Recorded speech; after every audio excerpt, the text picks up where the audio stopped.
Hello students, how are you? I hope you are fine. Welcome once again in my channel SR Literature. आज हम आपको एक lesson, note lesson, but you may say it's a poem, thing of beauty. इसको इसकी summary को पहले explain करेंगे and after that I will explain this poem word to word. उसके बाद जो है थोड़ा सा उसको अच्छे से डिटेल में हम एक्सप्लेन करेंगे word to word from your book Flamingo. Yes yes listen. तो सबसे पहले first I will tell a short summary of this poem, central idea, theme of this poem. Poem में क्या बताने की कोशिश की गई है कि जो in this universe, on this surface of this earth, कि जो हमारी जितने भी ब्यूटीफुल थिंग्स होती हैं, सुंदर चीजें होती हैं, वो कहीं ना कहीं all these things were connected, all these things are related to our daily life. तो ये सारी की सारी सुंदर चीजें ही हैं जो हमारी जीवन से जुड़ी हुई हैं, और ये मतलब it's the reason behind these beautiful things. सुंदर चीजों की वजह से ही हम अपने जीवन में आगे बढ़ते रहते हैं, आगे हम चलते रहते हैं। और यहाँ उसने ये बताया कि जो जो सुंदर चीजें होती हैं वो जो है कहीं ना कहीं हमें अपनी लाइफ में इस अर्थ से, इस पृथ्वी से बाइंड रखते हैं, एक बांध करके रखते हैं।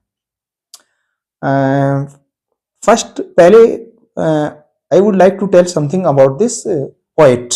जो हमारे पोएट हैं, एक बहुत ही mysterious not mysterious but full of tragic life जो है, जो हमारे पोएट हैं ये जॉन कीट्स, उनकी रही है। ये एक बहुत ही यंग एज में उनकी जो डेथ हो जाती है, और जैसे कि 1795 को उनका जन्म हुआ था और 1821 को उनकी डेथ हो गई थी। डेथ के पीछे का रीजन था उनका ट्यूबरक्लोसिस कंसेप्शन, यानी कि जो उनका एक कंसेप्शन, एक ट्यूबरक्लोसिस हुआ था, और ट्यूबरक्लोसिस भी उनको उनकी मदर की वजह से हुआ था। एक बड़ी लंबी स्टोरी है, बाद में कभी आपको बता देंगे उसके बायोग्राफी के बारे में, जो कभी किसी कॉम्पिटिटिव लेवल पर जो हम उसको सिखाते हैं, बताएंगे। यहाँ पर जो इतना दूर नहीं जा रहे हैं, ये जो आपकी जो पोएम है जो बताई गई है, ये एक उनकी एक लॉन्ग पोएम है, बड़ी सी एक पोएम है। तो ये एंडीमियन, ये उससे ये पोएम जो है वो एक्सट्रैक्ट की गई है, उसका एक पार्ट, एक हिस्सा है। यहां पर जो है उसमें पूरी पोएम के अंदर जो है कुछ सुंदर चीजों के बारे में बताने की कोशिश की है। हो जाता है, आपको हम डिटेल में नहीं बता रहे हैं क्योंकि I think these are not useful for your syllabus. तो वो आगे अलग से कोई किसी वीडियो वगैरह में जो उसके लाइफ से, उसके जो वर्क्स हैं उनके बारे में जो है अलग से बता देंगे। तो यहाँ पर पोएम में यही बताने की कोशिश की है उसने, मतलब from the beginning to the end, एक जो सुंदर चीजें होती हैं या यहाँ पर बहुत सारी कुछ खराब चीजें भी होती हैं। सुंदर चीजों को उसने एक कैटेगराइज किया है, जैसे कि आपका सन होता है, मून होता है, और ब्यूटीफुल फॉरेस्ट होते हैं, आपके जो ट्रीज होते हैं, फ्लावर्स होते हैं, और आपका जितना भी मतलब यूनिवर्स है। तो इस सब को उसने एक तरह से जो ब्यूटीफुल थिंग्स होती हैं इन्हीं को उसने माना है। फिर उसने साथ के साथ कुछ ऐसा भी बताया है कि जो कुछ हमारे जो यहाँ सुंदर चीजें होने के साथ साथ कुछ जो है इनह्यूमैनिटी भी होती है, कुछ अमानवीय गुण भी होते हैं, कुछ बुराइयां भी होती है, और वी हैव टू फेस। अब उसमें बहुत सारी चीजें हो सकती हैं, जैसे कि लोग बीमार भी पड़ते हैं, यानी कि आपका जेलस फीलिंग होती है, एक दूसरे हेटर्ड फीलिंग भी होती है, और आपके जो कहीं ना कहीं मतलब at that time you have not a clear direction of your life, कहीं ना कहीं आपका एक डिस्पोर्डेंस तो आता है कि एक डेस्परेट होना, एक निराशा होना लाइफ में, ये भी आपका जीवन में हमारे ये होता रहता है। और तो बहुत सारी चीजें उसने बताई कि निराशा भी है लाइफ के अंदर, हर जगह ऐसे ही नहीं है कि everything is okay, everything is fine and every time you are taking enjoy of your life, तो ऐसा तो नहीं होता है ना। तो जीवन में एक ऐसा चलता रहता है, लेकिन वो फिर भी कहता है कि लेकिन फिर भी बहुत सारी जो हमारे पास जो हमारे एक डार्क जो एक वेल होता है, एक आवरण होता है, यानी कि एक दुख का आवरण जो है हमारे मन के ऊपर, माइंड के ऊपर, हार्ट के ऊपर आता है, तो कहीं ना कहीं जो सुंदर चीजें होती हैं उसको रिमूव कर देते हैं, उसको हटा देते हैं। ये उसने अपने पोएम के थ्रू बताने की कोशिश की है। साथ के साथ उसने और बहुत सारी चीजें बताई थी कि जो बहुत सारी ब्यूटीफुल थिंग्स होती हैं जो नेचर के अंदर हैं, जैसे कि जंगली गुलाब है, डैफोडिल्स फ्लावर्स हैं, और रील्स हैं, यानी कि जो आपका स्ट्रीम्स, जो झरने, धाराएं, वाटरफॉल वगैरह, ये सारी की सारी चीजें भी जो है ब्यूटीफुल थिंग्स में आती हैं। यहां तक कि फिर एक और बहुत अच्छी बात भी बताता है कि जो डेड, जो पीपल है, जो मर गए हैं, मतलब they are not living at this time, लेकिन उनके जो वर्क्स हैं, उनके जो थॉट्स हैं, तो उसने उनको भी बहुत ही, उनको जो ब्यूटीफुल थिंग्स की कैटेगरी में ही रखा है कि वो भी जो है कहीं ना कहीं एक तरह से ब्यूटी होती है, वो भी एक सुंदरता ही होती है। और उन सुंदर चीजों के लिए भी जो है हम यानी कि इस दुनिया में जो है अपनी लाइफ को कंटिन्यू रखते हैं, आगे की तरफ बढ़ते रहते हैं।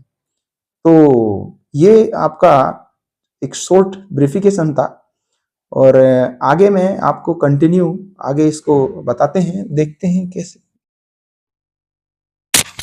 हेलो, ये जो आपकी पोएम है अ थिंग ऑफ ब्यूटी, मैं उसको आपको वर्ड टू वर्ड जो है एक्सप्लेन करने की कोशिश करूंगा।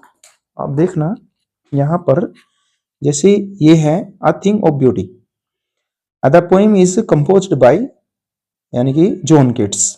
ये इसकी बायोग्राफी है। जॉन किट्स चाहे वो 19 यानी कि 1795 को उनका जन्म हुआ था, और 1821 को उनकी डेथ हो जाती है।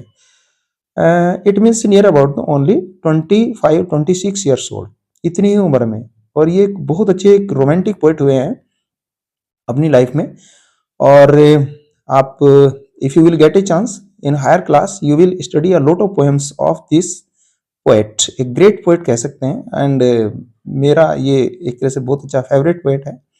इनकी जितनी भी पोएम्स हैं वो स्पेशली जो है वो आपकी रोमांटिक भी हैं, साथ के साथ वो बहुत ज़्यादा ट्रेजिडिक भी हैं। मतलब एक तरह से आप कह सकते हैं कि जो बहुत अच्छी पोएम है, मतलब आप कह दें। और जो उनका बिगिनिंग लाइफ में वो बहुत ज़्यादा उनको पब्लिसिटी नहीं मिली, but after his death now in this days he has become completely popular. ये जो पोएम है ये लिखा है कि except from his poem Endymion, ये उनकी एक पोएम है एंडीमियोन, वहां से ली गई है। और इस पोएम का जो उसने थीम जो बताई गई है, वो एक जो उसका बेसिक है वो कैसे लिया गया है, यहाँ लिखा है the poem is based on a Greek legend. Legend का मतलब एक पुरानी कहानी, एक ग्रीक की कहानी के ऊपर आधारित है। इन विच एंडीमियोन, एक जो इसका करेक्टर का नेम है एंडीमियोन, अ ब्यूटीफुल यंग सेफर्ड है, एंड ए पोएट, और साथ के साथ भी पोएट भी है,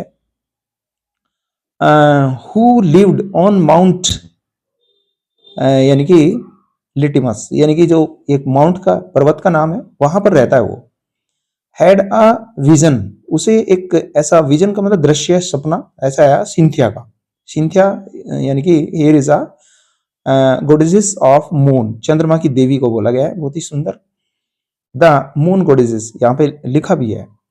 द एनचेंटेड यूथ, अब ये जो यूथ है, जब उसने उसको अपने ड्रीम में, सपने में इस सिंथिया को देखा, तो उस समय बहुत ज्यादा वो एनचेंटेड हो जाता है, उसके प्रति आकर्षित हो जाता है, और वो रिजोल्व टू सीक, और वो कहीं ना कहीं रिजोल्व करता है, दृढ़ निश्चय करता है, उसको वो तलाश करेगा, her out and so wandered away, इसलिए वो इधर उधर भटकने लगता है, थ्रू द फॉरेस्ट, जंगल में, एंड डाउन अंडर द सी, और इसी तरह से वो समुद्र के अंदर तक भी चला जाता है। और इट कहीं ना कहीं जो है it estimated, it was considered that he is in under the sea, कि आज भी वो कहीं ना कहीं समुद्र के नीचे है। अब मैं आपको थोड़ा पोएम के बारे में एक्सप्लेन करता हूँ। First of all I will tell something about this poem. आप इसके 4 लाइन का स्टैंजा है। अभी जो पोएम आपको पीछे बताई गई थी उनका कोई स्टैंजा नहीं था, इसमें स्टैंजा है 4 लाइन, देखो। और इसका जो राइमिकल स्कीम है राइम स्कीम है उसको भी आप कंसीडर कर सकते हैं, जैसे कि फॉर एवर, सी यहाँ पे नेवर, तो यानी कि ए और यहाँ पे कीप, स्लीप और बी बी। तो आप इस तरह से इसको लिख सकते हैं, यानी कि इसकी जो राइमिकल स्कीम है, या ए है तो ये भी ए हुई, और यहाँ पर बी है तो ये भी बी है। और सेम उसी तरह से जो 4-4 लाइन के स्टैंजा है, आप जैसे उसको स्टडी करेंगे, एक्सप्लेन किया जाएगा, तो वहां आप उसी तरह से देख सकते हैं। जैसे यहाँ देखो आप, ब्रीदिंग, रीदिंग, अर्थ, डर्थ। इसी तरह से देखो डेज, वेज, यहाँ पे देखेंगे ऑल, ऑल। इसी तरह से मून, बोन। तो ये आपका जो राइमिकल जो राइम स्कीम है इसकी, वो ए बी बी है सभी स्टैंजा में। तो एक तो ये बताया गया है। 4 लाइन के स्टैंजा को आप इसमें काउंट कर सकते हैं। और अब आपको बताते हैं इसमें पोइटिकल डिवाइसेस या जो फिगर ऑफ स्पीच है वो कौन कौन सी यूज की गई हैं। इसमें एलिट्रेशन भी है, मेटाफर है, और आपका एनाफोरा है, और आपका ये ट्रांसफर एपिथेट है, और आपका एक पर्सोनिफिकेशन भी है। और ये इस तरह से जो है इसमें, उसके बाद जो है इधर तो नहीं बताया गया है, आएगा तो मैं आपको जरूर बताऊंगा। अब इधर से सबसे पहले इधर से ही देखते हैं, एक वर्ड टू वर्ड या लाइन बाय लाइन जो है, आई विल एक्सप्लेन यू। आप थोड़ा ध्यान से समझना इसको, आपकी समझ में, I hope that you will get it very well, अच्छी से समझ में आ जाएगा। आपको पहले ही बताया कि जो मेन थीम है वो ब्यूटीफुल थिंग्स के बारे में बात कर रहा है, कि सुंदर चीजें जो है, how they are important in our daily life, कि कैसे वो हमारे जीवन में इंपॉर्टेंट है। और यहाँ तक कि उसने जो बेकार खराब चीजें उनको भी अपनी लाइफ से ही जोड़ा है उसने। सबसे पहले यहाँ देखेंगे, a thing of beauty is a joy. यहाँ पे आप समझ ही गए, वो कहता है कि जो थिंग ऑफ ब्यूटी यानी कि जो सुंदर चीज है, वो बहुत ही, यानी कि किसी भी चीज की जो सुंदरता होती है वो एक प्रकार से हमारे लिए एक जॉय होती है, एक खुशी होती है। कहने का मतलब beautiful, from beautiful things we get a joy for ever, हमेशा हमेशा कि अपनी लाइफ में। इट्स लवलीनेस इंक्रीजेस, इसकी जो लवलीनेस है वो हमेशा अक्सर जो है वो क्या होती है, वो इंक्रीज ही होती है, बढ़ती है, वो घटती कभी नहीं है। आप देख रहे हैं कि जो नेचर ब्यूटी होती है वो कभी घटती नहीं, प्राकृतिक सुंदरता वो ऐसे वो एक सर्कल में चलती रहती है, और वो उसकी सुंदरता हमेशा बड़ी बड़ी बड़ी बढ़ती रहती है, कभी घटती नहीं है। यानी कि आपने देखा नहीं, जो नेचर की ब्यूटी होती है वो सदियों से चली आ रही है, और वो ऐसे ही चली आएगी, वो आगे भी ऐसे ही चलती रहेगी। और यहाँ पे देखो इट्स और इंक्रीजेस, एआई का यूज हुआ है, तो यहाँ पे एलिट्रेशन, फिगर ऑफ स्पीच का यूज हुआ है। It will never pass into nothingness, सीधा मतलब ये हुआ कि ये कभी भी नथिंगनेस में नहीं जाएगी। नथिंगनेस का मतलब सीधा सीधा हो गया जीरो, या एक तरह से बिल्कुल ये कभी भी जो है जीरो नहीं होगी, ये नथिंग नहीं होगी, ऐसा वो कहता है। बट विल कीप, लेकिन ये हमेशा ऐसे ही बनी रहेगी। अब आपको मैंने पहले भी समझा दिया कि जो नेचर या प्रकृति की सुंदरता है वो कभी खत्म नहीं होती है, वो करोड़ों वर्षों से चली आ रही होगी और आगे भी ऐसे ही चलती रहेगी।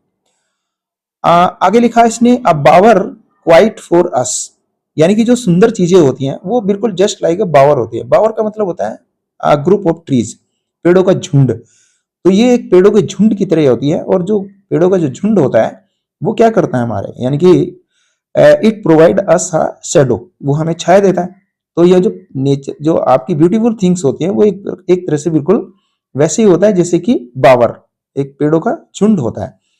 और पेड़ों का झुंड, सुंदर चीजों को पेड़ों का झुंड बोला उसने। तो यहाँ उसने इसको मेटाफर की तरह यूज किया गया है यहाँ इसको। एंड अ शिप, और फिर साथ के साथ उसने बोला है एंड स्लीप, और जो हमारी नींद जो होती है वो भी एक ब्यूटीफुल थिंग में आती है। आप समझ ही सकते हैं कि जिससे हम नींद होते हैं, नींद के लेने के बाद जो है after sleeping we feel a freshness, एकदम फ्रेशनेस हो जाते हैं। फुल ऑफ स्वीट ड्रीम्स, एकदम मधुर सपने आते हैं। Full of sweet dream, life जो है, जीवन जो है वो हमारे जो ब्यूटीफुल थिंग्स होती है उनके साथ एक प्रकार से बिल्कुल मधुर सपनों की तरह होता है। जैसे कि सुंदर चीजों के साथ, यानी कि जो स्लीप है वो भी सुंदर में चीजों में आता है, और जो नींद आती है तो उसमें हम मधुर सपने देखते हैं, वो भी ब्यूटीफुल थिंग्स में आता है। आगे लिखा है एंड हेल्थ, और जो हमारी हेल्थ है it's also a beautiful thing, ये भी एक सुंदर चीज है। अब इसको समझे या ना समझे, लेकिन हेल्थ तो सबसे बड़ी कीमती है, यानी कि हेल्थ इज वेल्थ। आगे लिखा है एंड क्वाइट ब्रीदिंग। और जब हम ये नेचर सुंदर होती है तो उसी में हम आराम से क्वाइट ब्रीदिंग, बिल्कुल आराम से एकदम गहरी सांस लेते हैं, एंड इट्स ऑल्सो ब्यूटीफुल। आगे लिखा इसलिए, देयरफॉर ऑन एवरी मोरो, इसीलिए जो जितनी भी all these are the beautiful things जितनी बताई गई हैं, चाहे स्वीट ड्रीम हो, हेल्थ हो, यानी कि आपका क्वाइट ब्रीदिंग है, स्लीप है, और दूसरी जो ब्यूटीफुल थिंग्स हैं, ये सारी की सारी चीजें वो क्या कहते हैं, देयरफॉर ऑन एवरी मोरो, इसलिए जो है हम कहते हैं कि प्रत्येक सुबह आर वी रीडिंग, हम हमेशा रीडिंग करते रहते हैं। रीड का मतलब होता है एक माला बनाना। तो ये जितनी भी सुंदर चीजें होती हैं उनके हम माला बनाते हैं, यानी कि मतलब you may say that the all these beautifuls are connected to each other, कि हर सुंदर चीज एक चीज से दूसरी चीज से जुड़ी हुई है, एक माला की तरह होती है। सुंदर चीजों को एक माला की तरह माना गया है। यहाँ पर आपको जो एक रीडिंग है वी वी यहाँ पर है, एक इसको एलिट्रेशन फिगर ऑफ स्पीच है, और साथ के साथ जो है माला को उसने जो है सुंदर चीजों से जोड़ा है, तो यहाँ मेटाफर फिगर ऑफ स्पीच भी है। फ्लावर बैंड, एक बिल्कुल ठीक उसी प्रकार से जैसे कि फूलों की माला होती है, तो फूल जो है आपस में एक दूसरे के साथ कनेक्ट होते हैं, इसी तरह से सुंदर चीजें एक दूसरे के साथ जुड़ी रहती हैं। और फ्लावर बैंड, बैंड का मतलब यहाँ बंधन माला से है, and bind us to the earth, और ये जो सुंदर चीजें होते हैं यही हमें इस पृथ्वी के साथ जोड़े रखते हैं। इसका सीधा मतलब ये हुआ कि ब्यूटीफुल थिंग्स के, यानी कि due to beautiful things we are connected to this earth, कि हम इस पृथ्वी से जुड़े रहते हैं। आगे लिखा फिर उसने स्पाइट ऑफ डेस्पोडेंस, फिर मैंने आपको बताया भी था कि यहाँ ऐसा नहीं है कि सब कुछ सुंदर ही है, यहाँ डेस्पोडेंस भी है। डेस्पोडेंस का मतलब होता है हमारे लाइफ में एक डेस्परेट या निराशा, डिसअपॉइंटमेंट, निराशा भी होती है, कि निराशा होते हुए भी ऑफ द इनह्यूमन डर्थ, क्योंकि जो हमारा इनह्यूमैनिटी है, जो उसकी डर्थ का मतलब कमी, तो यानी कि कहीं ना कहीं हमारे जो ह्यूमन बीइंग है उनमें मानवीय गुणों की कमी होती है, तो इसके कारण यहाँ कहीं ना कहीं डिस्पोर्डेंस भी है। ऑफ नोबल नेचर्स, उनके अंदर जो है जो नेचर्स हैं उनका जो स्वभाव है वो नोबल या श्रेष्ठ नहीं होता है। ऑफ द ग्लूमी डेज, और इन्हीं ग्लूमी डेज में, यानी कि जब हम कहीं ना कहीं निराशा से घिरे होते हैं, इन्हीं यानी कि एक तरह से निराशा के दिनों में। ऑफ ऑल द अनहेल्दी, और जब कभी हम जो है अनहेल्दी होते हैं या बीमार होते हैं, तो कहने का मतलब यहाँ बहुत सारी चीजों को ऐसे बताया गया कि ऐसे ही नहीं है कि सब कुछ जो है वो यहाँ पे सुंदर ही है, बल्कि यहाँ पर बहुत सारी कुछ ऐसी भी चीजें हैं जो एक तरह से हमें निराश भी करते हैं। और वो कौन कौन सी चीज बताई उसने, तो आपकी कई सारी चीजें बता दी उसने, जैसे कि ह्यूमन डर्थ है, और साथ के साथ जो है अनहेल्थ है, और साथ के साथ dark and ways. Dark and ways का मतलब where you will not find a clear direction of your life, कि जब अपने जीवन में कोई आप सही दिशा प्राप्त नहीं कर रहे हो, ये भी सारी की सारी चीजें जो है, all these things are full of disappointments, ये सब निराशा की चीजें होती हैं। तो यहाँ उसने इस वर्ड को जो शुरू में यूज किया था, ये डिस्पोडेंस भी है, निराशा भी है, ये सारी की सारी निराश करने वाली चीजें हैं। अब यहाँ पे देखो ऑफ ऑफ, दोनों लाइन जो ऑफ से शुरू होती हैं, तो यहाँ आपका जो पोएटिक डिवाइस है वो एनाफोरा होता है। अब आगे देखो, आगे फिर क्या कहता है वो, कि मेड फॉर आर सर्चिंग, यानी कि उसने बोला था कि कुछ ऐसे रास्ते हैं जहां क्लियर डायरेक्शन नहीं है, और उन रास्तों को हमें कहीं ना कहीं सर्च करने में, ढूंढने में परेशानी होती है। तो ये भी एक निराशा का या सुंदर चीजों में काउंट नहीं होता है।